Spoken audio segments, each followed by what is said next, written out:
今仔日有上百个七股乡亲来到台北，抗议这七股的太阳能板数量已经严重影响到因的生活和当地生态。下晡立法院召开公听会，官员是答应讲，会伫咧台61线的西边起户外加室内型的光电板，而且也会成立七股工作站来处理证据。这个数量的部分，因来做讨论。光电起几片？乌面若买无得去，电板几重去，生活品质全害去。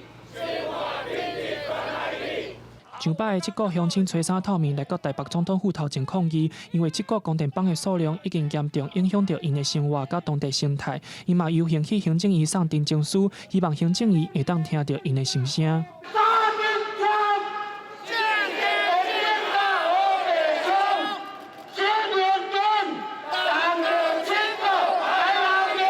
下晡伫立法院召开公听会，中央甲地方官员当场承诺，台61线西边绝对袂互业者起户外型的光电板。农委会阁加答应讲，室内型的光电板嘛袂起。